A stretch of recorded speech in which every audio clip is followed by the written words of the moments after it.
তিন প্রকার ব্যক্তিকে ভুল করেও ফেতরা দেওয়া যাবে না। তিন প্রকার ব্যক্তি যতই গরিব হোক না কেন, এদেরকে ফেতরা দেওয়া যাবে না। আল্লাহ রাসূল সাল্লাল্লাহু আলাইহি ওয়াসাল্লাম নিষেধ করেছেন। খুব গুরুত্বপূর্ণ একটি বিষয়।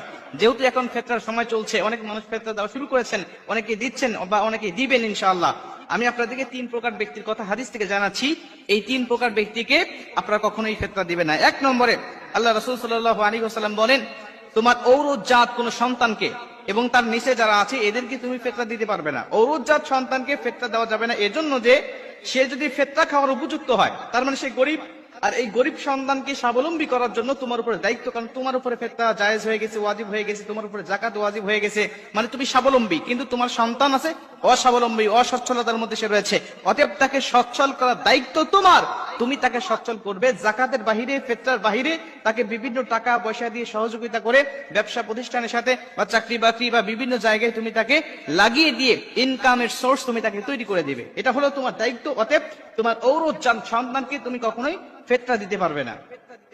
দুই নম্বরে আল্লাহ রাসূল সাল্লাল্লাহু আলাইহি ওয়াসাল্লাম বলেন, তুমি যার ঔরস থেকে জন্ম নিয়েছো, যেমন তোমার পিতা, তুমি যার পেট থেকে জন্ম নিয়েছো, যেমন তোমার মাতা, এবং তার ওয়াইন আলা, এবং যার উপরে, তার উপরে যারা রয়েছে, যেমন তোমার দাদা, তোমার নানা, এদেরকে তুমি ফেতরা দিতে পারবে না। এদেরকে তুমি অনুদান দিয়ে বা অন্যান্য ফেতরার বাহিরে, যাকাতের বাহিরে তুমি টাকা পয়সা দিয়ে তুমি তাকে সহযোগিতা করবে। কেন?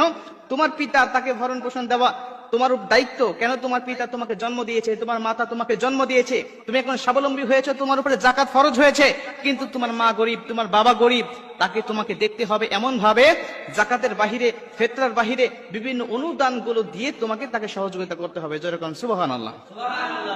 মুসলমান ভাইরা আমার, খুব মনোযোগ দিয়ে কথাগুলো শুনে নেবেন। আল্লাহ রাসূল সাল্লাল্লাহু আলাইহি ওয়াসাল্লাম বলেন, তিন নম্বরে নিজের স্ত্রীকে তুমি ফেতরা দিতে পারবে না, যাকাত দিতে পারবে না।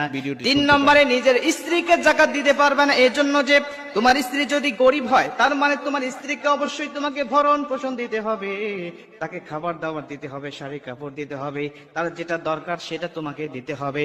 তোমার স্ত্রী গরিব হওয়ার কারণে তুমি তাকে অনুদান দেবে, তুমি তাকে টাকা পয়সা দিবে, তাকে তুমি শাড়ি কাপড় দিবে, খাবার দাবার দিবে, যাকাত কিংবা ফেতরা দিতে পারবে না।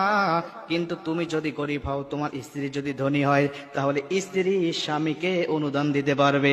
যেরকম সুবহানাল্লাহ।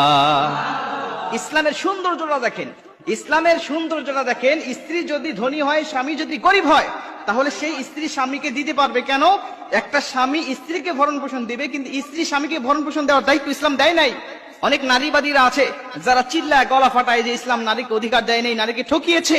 তাদেরকে বলি, ইসলামের নিয়মগুলো দেখেন, ইসলামের প্রতি আপনার মস্তক অবনত হয়ে যাবে।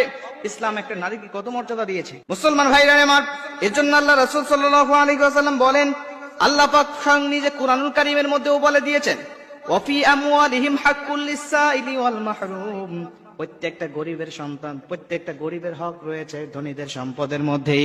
অতএব প্রত্যেকটা ধনী তার গরিবের হক গুলো, সম্পদ গুলো পৌঁছা দিবে। যদি গরিবের হক গুলো না পৌঁছায় দেয়, তাহলে গরিবের হক মেরে খেয়েছে এমন গুনাহ প্রত্যেকটা ধনীর আমল নামায় উঠে যাবে।